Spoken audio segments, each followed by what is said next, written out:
नमस्कार बच्चों, स्वागत है आप सभी का हमारे YouTube चैनल VS उपाध्याय पर। आज हम लोग ऑप्टिक्स के एक टॉपिक के बारे में पढ़ने वाले हैं। टॉपिक का नाम है फेब्री-पेरो व्यतिकरण मापी। ठीक है, तो हमारा आज का टॉपिक क्या है? फेब्री-पेरो व्यतिकरण मापी। इसमें देखिए बच्चों क्या होता है, इसमें दो प्लेटें होती है P1 और P2। इस तरीके से इसमें क्या होती है, दो प्लेटें होती है, एक P1 और एक प्लेट जो है वो क्या होती है, P2 होती है। और यहाँ पर एक प्रकाश का स्रोत होता है और इससे प्रकाश जो है वो इन प्लेटों पर आपतित होता है। ये जो प्लेटें हैं, इन प्लेटों के अंदर के जो पृष्ठ होते हैं, इनमें एल्यूमिनियम की या चांदी की पॉलिश की होती है, जिससे इन प्लेटों के मध्य क्या होता है, बहु परावर्तन होता है। प्लेटें जो है वो बिल्कुल प्रकाशिक समतल होती है और एक दूसरे के लगभग बराबर होती है। ठीक है, थोड़ा सा इनके बीच में कोण भी रखा जाता है। तो ये प्रकाश स्रोत जो है, इससे किसी कोण पर जो प्रकाश किरण जो है वो आपतित की जाती है। जैसे ये किरण यहाँ पर आपतित होगी तो यहाँ पर ये इस दर्पण से टकराएगी, फिर इससे परावर्तित होगी, फिर दर्पण से टकराएगी और फिर परावर्तित होगी और फिर दर्पण से जो है वो टकराएगी। इस तरीके से लगातार ये जो है वो इन प्लेटों के मध्य इसमें क्या होगा, बहु परावर्तन होगा। ठीक है, और ये जो प्लेटें हैं ये 75% पॉलिश की होती है, परावर्तक होती है, और कुछ भाग जो है ये किरणों का क्या कर देती है, पारगमित कर देती है। तो इससे कुछ भाग जो है वो इस साइड क्या हो जाता है, पारगमित हो जाता है, और कुछ भाग जो है वो इस साइड इसका पारगमित होता है। ये वाला भाग जो है, जो ये पारगमित हो रहा है, यहाँ पर लगा होता है एक उत्तल लेंस। ठीक है, और उत्तल लेंस की सहायता से इसे एक पर्दे पर जो है वो फोकसित किया जाता है। ठीक है, और यहाँ पर जो है वो इस प्रकार से हमें व्यतिकरण फ्रिंज जो है वो प्राप्त होती है। यहाँ पर कोई पॉइंट पी होता है जिस पर जो है व्यतिकरण प्रतिरूप जो है वो हमें मिलता है। तो ये क्या होता है, व्यतिकरण मापी। इसमें हमारे पास में एक उपकरण होता है और उपकरण के अंदर क्या होता है, P1 P2 दो प्लेटें होती है। ये किसी कोण पर झुकी होती है, एक प्रकाश स्रोत से इस पर किरणें आपतित होती है, और ये जो प्लेटें हैं इनके मध्य जो है वो बहु परावर्तन होता है इन प्रकाश की किरणों का, और जो भाग पारगमित होता है उसे लेंस की सहायता से किसी बिंदु P पर जो है वो फोकसित कर लेते हैं और व्यतिकरण फ्रिंज जो है उनका निर्माण होता है। तो ये उपकरण का वर्णन है। अब देखिए इसका गणितीय विश्लेषण किस प्रकार से करते हैं।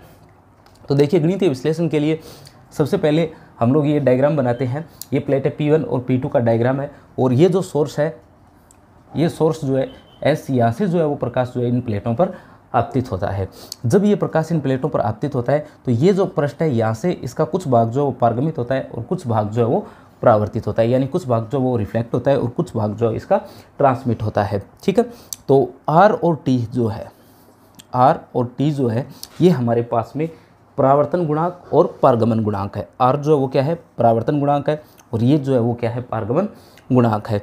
तो R जो है, यानी जो हमारे पास में परावर्तन गुणांक है, इसका फॉर्मूला जो है वो क्या होता है, ये होता है आपतित किरणपुंज जो है उसकी तीव्रता, और भाग में क्या आता है, जो परावर्तित प्रकाश किरणपुंज है उसकी तीव्रता आता है। तो यहाँ पर क्या आ जाएगा, KAR² आ जाएगा। हमें पता है तीव्रता जो है वो आयाम के वर्ग के समानुपाती होती है। तो आयाम का वर्ग किया और इसके क्या कर दिया हम लोगों ने, समानुपाती कर दिया, यानी क्या करते हैं, I समानुपाती A²। ये फॉर्मूला होता है। अगर ये समानुपाती हटाएंगे तो यहाँ पर क्या लगेगा, K, तो ये क्या आ जाएगा, ये आ जाएगा IKA²। ठीक है, तो सबसे पहले यहाँ पर लिखते हैं जो हमारे पास में परावर्तित प्रकाश है उसके लिए लिखते हैं। तो यहाँ पर भाग में क्या, यहाँ पर क्या लिख देते हैं, R लिख देते हैं, और यहाँ पर जो है ये हमारे पास में क्या है, आपतित प्रकाश है। तो इसका फॉर्मूला जो है वो क्या बनता है, इसका फॉर्मूला बनता है कि जो हमारे पास में आपतित प्रकाश है उसकी तीव्रता, और जो हमारे पास में परावर्तित प्रकाश है उसकी तीव्रता। ठीक है, ऊपर जो है वो परावर्तित भाग की तीव्रता लिखी है और नीचे जो है वो आपतित भाग की तीव्रता लिखी गई है। तो यहाँ से इसका फॉर्मूला क्या बनता है, जो परावर्तित है उसका बनता है KR², और यहाँ पर बनता है KA²। K से K जो है वो कैंसिल हो जाता है, और हमारे पास में ये जो है AR का फॉर्मूला बनता है AR² = A²R, और AR का जब ये वर्ग हटाते हैं तो AR किसके इक्वल आता है, A × √R के आता है। इसी तरीके से जो हमारे पास में परावर्तन गुणांक है, परावर्तन गुणांक जो है वो किसके बराबर होता है, तो वो होता है जो परावर्तित प्रकाश है उसकी तीव्रता, और जो पारगमित प्रकाश है उसकी तीव्रता, और भाग में जो आपतित प्रकाश है उसकी तीव्रता। तो ये पारगमित प्रकाश की तीव्रता है और ये जो है हमारे पास में आपतित प्रकाश की तीव्रता है। इसी प्रकार से यहाँ पर ये आपतित प्रकाश की तीव्रता है और ये जो है वो परावर्तित प्रकाश की तीव्रता है, यानी ये भाग जो है वो रिफ्लेक्टेड का है और ये भाग जो है वो ट्रांसमिट का है। ये जो इंसिडेंट हमारे पास में रेज है उसके लिए हम लोगों ने फॉर्मूला लिखा है। तो इसे जब सॉल्व करेंगे तो AT जो है वो किसकी इक्वल आ जाएगा, ये आ जाएगा A √T के। ठीक है, तो समीकरण 1 और 2, समीकरण 1 और 2 से हम लोग देखते हैं कि जो हमारे पास में परावर्तित प्रकाश है वो √R गुणा उसका आयाम जो है वो बढ़ रहा है। इसी प्रकार से जो पारगमित प्रकाश है उसका भी √T गुणा आयाम जो है वो बढ़ रहा है। ये देखिए यहाँ पर जो हमारे पास में रिफ्लेक्ट हो रहा है उस भाग का आयाम कितना बढ़ रहा है, √r गुना, और जो भाग ट्रांसमिट हो रहा है उसका कितना गुना बढ़ रहा है, √t गुना बढ़ रहा है। हर एक बार जब या तो परावर्तन होता है या जब इसका पारगमन होता है तो √r गुना और √t गुना जो है वो आयाम बढ़ जाता है। ठीक है, तो ये काम हम लोगों ने यहाँ पर किया है। जैसे ये हम लोगों ने क्या माना है कि जो आपतित प्रकाश तरंग है उसकी समीकरण लिखी है y = a e की power iota, y = a e की पावर आयोटा ओमेगा t। ये हम लोगों ने इसकी समीकरण लिखी है, और ये जो है ये क्या है, आपतित भाग का आयाम है। तो जैसे कि हम लोगों ने यहाँ पर देखा है समीकरण 1 और 2 में, समीकरण 1 और 2 के अकॉर्डिंग जो है जो हमारे पास में परावर्तित भाग है इसका आयाम जो कितना गुना बढ़ना चाहिए, √r गुना बढ़ना चाहिए, और जो पारगमित भाग है इसका आयाम कितना गुना बढ़ना चाहिए, √t गुना बढ़ना चाहिए। दोनों प्लेटों के मध्य दूरी जो है वो d है, और ये जो प्लेटें इनके मध्य अपवर्तनांक कितना है, μ है। ठीक है, अब देखिए आगे, ये भाग तो यहाँ से परावर्तित हो गया, और ये भाग जो है इसका क्या हो रहा है, पारगमन हो रहा है, और ये भाग जो है यहाँ पहुँच जाता है इस पॉइंट पर। ठीक है, ये हमारे पास में दूसरी प्लेट जो बना रखी है ये प्लेट है, तो ये प्रकाश जो है वो यहाँ पर पहुँचेगा। यहाँ पर फिर से दो घटनाएं होंगी, एक भाग जो है वो तो क्या हो जाएगा, वो हो जाएगा परावर्तित, और एक भाग जो है वो क्या हो जाएगा, पारगमित। जैसे कि मैंने आपको बताया जो पारगमित भाग है उसकी तीव्रता √t गुना बढ़ेगी, तो ये a√t है, कितना है, a√t है, और √t गुना इसकी तीव्रता बढ़ेगी, ये कितना बन जाएगा, ये बन जाएगा a × t। इसी तरीके से ये जो भाग है इसकी तीव्रता, ये तो परावर्तित भाग है तो इसकी तीव्रता कितनी गुना बढ़नी चाहिए, √r गुना, तो ये यहाँ से कितना आ जाएगा, a√r√t आ जाएगा। ठीक है, तो ये y1 का जो है समीकरण हमारे पास में बन जाएगा, जो मैंने यहाँ पर लिख रखा है। ये तो हमारे पास में आपतित की है, y = a e की पावर आयोटा ओमेगा t, और ये जो है हमारे पास में a और कितना गुना बढ़ रही है, ये t गुना बढ़ रही है। देखिए यहाँ कितना गुना बढ़ रही है, t गुना बढ़ रही है, e की power iota omega t minus का फाई आ रहा है। ठीक है, फाई जो है ये हमारे पास में क्या है, कोई कला कोण है।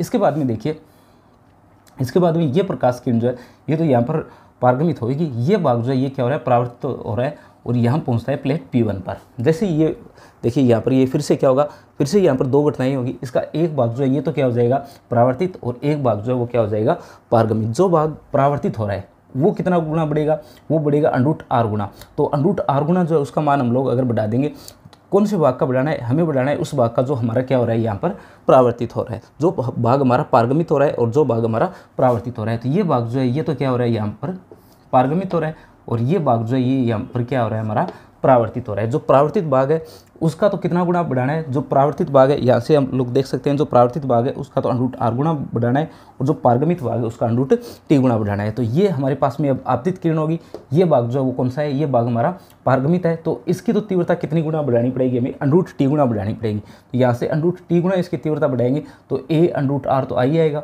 और √t को √t से मल्टीप्लाई करेंगे तो कितना आ जाएगा, a/t √r आ जाएगा। ठीक है, और ये भाग यहाँ से क्या हो रहा है, ये भाग यहाँ से हो रहा है इसका परावर्तित। जो परावर्तित भाग है उसकी तीव्रता √r गुना बढ़ेगी, तो इस इक्वेशन को √r से मल्टीप्लाई करेंगे तो ये क्या आ जाएगा, a/r√t आ जाएगा। ठीक है, फिर से देखिए ये भाग जो है यहाँ पर पहुँच गया, और यहाँ पर पहुँचने के बाद में फिर से दो घटनाएं होंगी, एक भाग पारगमित होगा और एक भाग जो है परावर्तित होगा। जो भाग परावर्तित हो रहा है उसकी तीव्रता √r गुना बढ़नी चाहिए। यहाँ से देखिए ये इक्वेशन बनेगी √r गुना। ठीक है, कितना बढ़ जाएगा, √r गुना, क्योंकि ये भाग जो वो क्या हो रहा है, यहाँ पर परावर्तित हो रहा है, और ये भाग पारगमित हो रहा है, तो इसकी तीव्रता कितनी गुना बढ़नी चाहिए, √t गुना बढ़नी चाहिए। ये क्या आ जाएगा, a/r/t आ जाएगा। इसी प्रकार ये देखिए हमारे पास में समीकरण है a/r/t, यानी ये भाग जो है वो कितने से मल्टीप्लाई होकर के आ रहा है, r से मल्टीप्लाई होकर आ रहा है, और डेल जो है ये हमारे पास में क्या है, कोई कलांतर है। ठीक है, अब देखिए आगे, ये भाग पहुँच जाता है इस जगह, ये पार्ट यहाँ जगह पहुँच गया।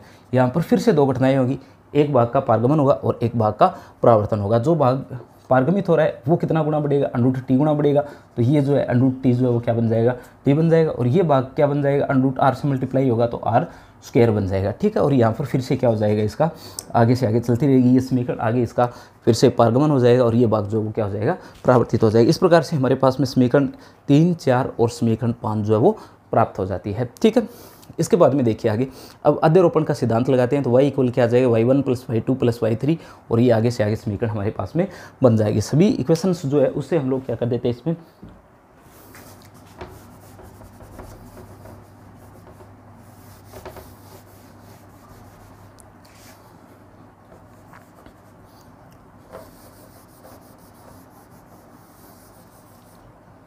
ठीक है,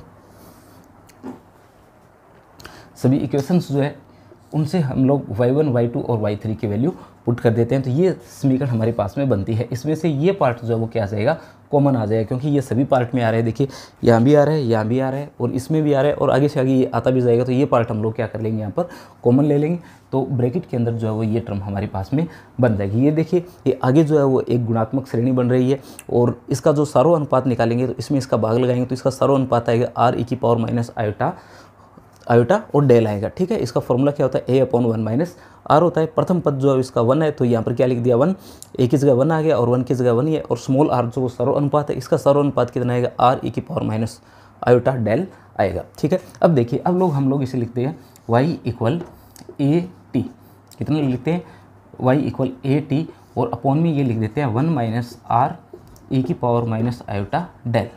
ठीक है, और यहाँ पर बच जाएगा e⁻⁻⁰ -5। ठीक है, ये तो समीकरण जो मिलती है, ये समीकरण मिलती है उस तरंग की जो हमें बिंदु P पर प्राप्त होती है। ठीक है, और ये भाग जो है ये क्या है, इसका आयाम है। यानी आयाम अगर स्मॉल a से लिखें, कैपिटल A से, तो ये लिख रहा है स्मॉल a से अगर इसका आयाम लिखें तो इसका आयाम मिलता है a/t 1 - r e⁻⁻⁰ डेल। ठीक है, कितना आता है, a/t 1 - r e⁻⁻⁰ डेल आता है। ये समीकरण 7 जो है ये क्या है, हमारे पास में आयाम है। बिंदु P पर जो है ये हमें क्या प्राप्त हो रहा है, आयाम प्राप्त हो रहा है। अगर तीव्रता प्राप्त करनी हो तो आपको पता है इसका क्या करना पड़ेगा, स्क्वायर करना पड़ेगा। इसका क्या करना पड़ेगा, स्क्वायर करना पड़ेगा। पर हमारे पास में ये जो है वो क्या है, एक काल्पनिक राशि आ रही है आयोटा के अंदर, यानी समिश्र संख्या के रूप में हमें इसे लिखना पड़ेगा। तो क्या लिखेंगे, एक भाग इसका काल्पनिक और एक भाग वास्तविक लिखेंगे, तो इसे लिखेंगे a* और a। ठीक है, जो a* है, जब इसकी वैल्यू लिखेंगे तो जो आयोटा वाला भाग होता है उसका साइन जो हम लोग क्या कर देते हैं, बदल देते हैं। तो ये क्या आएगा, a/t आएगा, और 1 - r e, और माइनस की जगह क्या आ जाएगा, प्लस और आयोटा डेल, और a की वैल्यू जो है वो जैसे लिखी गई है वैसे की वैसी आ जाएगी। जब इन्हें मल्टीप्लाई करते हैं तो ये समीकरण जो हमें यहाँ पर प्राप्त हो जाएगी। ठीक है, ये a² और t² जो है, यहाँ पर a² लिखा है, a² और t², 1 - r e⁻⁻⁰ डेल, और माइनस का r आयोटा डेल, और प्लस का r² e⁻⁻⁰ डेल माइनस का आयोटा डेल। ठीक है, ये पार्ट जो हम लोगों ने यहाँ पर लिख दिया है। ठीक है, तो अब देखिए आगे क्या करेंगे। आगे जब हम लोग इसे लिखेंगे तो हम लोग इसे इस प्रकार से लिख सकते हैं, a² t² और 1 जो है वो अपनी जगह पर है। ठीक है, और यहाँ पर हम लोग क्या लिख देते हैं, इसे r² लिख देते हैं। ये वाला पार्ट जो है इसे आप लोग देख सकते हो, e की पावर यहाँ पर क्या बनती है, ये बनती है a⁻0, और ये किसके इक्वल होता है, 1 के। यहाँ पर हम लोग क्या लिख देते हैं, r² लिख देते हैं, और इन दोनों में से माइनस का r जो है हमारा क्या आ जाता है, कॉमन आ जाता है। तो माइनस का r कॉमन आने के बाद में यहाँ पर e की पावर है, e⁻⁻⁰ डेल। ठीक है, e⁻⁻⁰ डेल है, तो यहाँ पर r कॉमन आ जाएगा, तो यहाँ पर क्या बचेगा, e⁻⁻⁰ डेल, और प्लस में e⁻⁻⁰ डेल बनेगा। ठीक है, इस प्रकार से हम लोग इसे लिख देते हैं। तो ये बनेगा a² t² और 1 + r²। इसमें क्या करते हैं, माइनस का 2r जोड़ते हैं और प्लस का 2r जो वो घटाते हैं। यानी यहाँ पर क्या किया है, 2r को जोड़ा भी है और 2r को घटाया भी है। ठीक है, इससे कोई फर्क नहीं पड़ेगा, एक टर्म को जोड़ सकते हैं और उसी टर्म को हम लोग यहाँ पर घटा सकते हैं। ठीक है, ये जो है इसे हम लोग क्या लिख सकते हैं, यानी ये जो हमारे पास में होता है e⁻⁻⁰ डेल और प्लस का e⁻⁻⁰ डेल बटा 2 करें तो ये बराबर होता है cos थीटा की। यानी इसे 2 से भाग लगाएंगे तो इसकी वैल्यू किसके बराबर आती है, cos थीटा के बराबर आती है। तो इसकी वैल्यू जो है वो किसके बराबर आ जाएगी, 2 cos थीटा के बराबर आ जाएगी। तो ये वैल्यू किसके बराबर आ जाएगी, ये वैल्यू आ जाएगी 2 cos थीटा। थीटा की जगह हम लोगों ने डेल लिखा है, तो ये कितना आ जाएगा, 2 cos डेल आ जाएगा, क्योंकि यहाँ पर जो है वो क्या लिखा है, डेल लिखा है। तो यहाँ पर भी क्या आएगा, डेल आएगा। यानी ये वैल्यू किसके इक्वल आ जाएगी, 2 cos डेल के इक्वल आ जाएगी। फिर देखिए ये वाला जो पार्ट है ये बनता है 1 - r की होल स्क्वायर। क्या बनता है, 1 - r की होल स्क्वायर बनता है। आगे से 2r अगर कॉमन लिए तो ये बनता है 1 - cos डेल, और इसे हम लोग क्या लिख सकते हैं, इसे हम लोग इस प्रकार से लिख सकते हैं। ठीक है, इसे हम लोग क्या लिख सकते हैं, 2 sin² डेल बटा 2 लिख सकते हैं। 2 पहले से ये तो मल्टीप्लाई होकर कितना बन जाएगा, 4r sin² डेल बटा 2 बन जाएगा। ठीक है, ये हमारे पास में ये जो बिंदु P हम लोगों ने लिया था बिल्कुल शुरुआत के अंदर, जैसे मैंने डायग्राम बनाया था उसमें बिंदु P लिया था जहाँ पर व्यतिक्रम फ्रिंजों का निर्माण होता है, उस पर परिणामी तरंग की तीव्रता I का मान जो है वो प्राप्त होगा। ठीक है, ये अधिकतम और न्यूनतम जो है वो इस कोण पर डिपेंड करेगा कि कब ये मान अधिकतम आएगा, कब ये मान जो है वो न्यूनतम आएगा। ठीक है, इसका बचा हुआ पार्ट जो है वो नेक्स्ट वीडियो में बनाएंगे। धन्यवाद बच्चों।